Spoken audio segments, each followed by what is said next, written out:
Azkarretaik aintzina hor dugu, Jondone Joanes bataiatzailea. Eta Joanes bataiatzailea, eta zerarekin onduan badu bildotsa. Zer da bildotsa hori? Zergatik ziten alda bildotsa hor. Hor da bildotsa, zeren bataiatzailea Jesus bataiatu zuelarik. Errantzuen huna heldu jainkoaren bildotsa.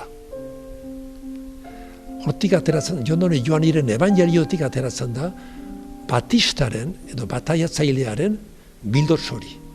Eta bildotsarekin batean ikusten da, kurutzia, Jesusen kurutzia da. Aintzin iduri bat bezala da, gero zer gertatuko zen. Eta zergatik bildotsa dela errandu, Jondone Joani Batistak, bataiatzaileak, zendako bildotsa. Hori heldu da giristen nuen gogoetatarik. Jesus intzelarik nahi zuten konprenitu zer zen Jesusen historio hori. Nola, testamentu zaharrak gizabat edo beste erraiten zuen Jesus jin beharra zela. Ordean nola eta nunta ordean sekatu zuten, testamentu zaharra irakurtuz eta aurkitzen zituzen Jesusen errestoak. Jesusen aintzin iduri batzu. Eta hain txusen, hemen Izai profetaren 6.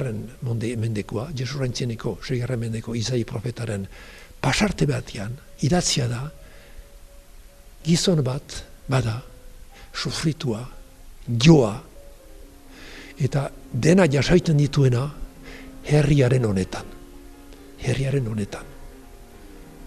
Neok ez daki, judubek ere ez dakiten, nortzen gizon hori, norda gizon hori. Eta giristuna pentsatu dute, bada, aintzinetik garanazukan, hori Kristo zukan, Kristo zen hori. Hara Kristo joa izana da, eta sakrifikatu izana da, bere burua eman du, esantak izan salbatzeko. Eta orduan, beraz bildotsa, Joanik zarri du, errandu Jesusenako, horra bildotsa, Izaik aintzinetik ikusi zuena. Bigarren arrazoin bate bada, eta berbada sakonagokoa da. Jesus hil zuten biharamunian juduen Basko zen. Eta Baskoz, baitez bada, bildotsa hil behar zen. Familia bakoitzak bere bildotsa jan behar zuen. Eta Jesus hil zen, eta egunean berean, ostielean, sekulako bildots hiltzea egiten zen.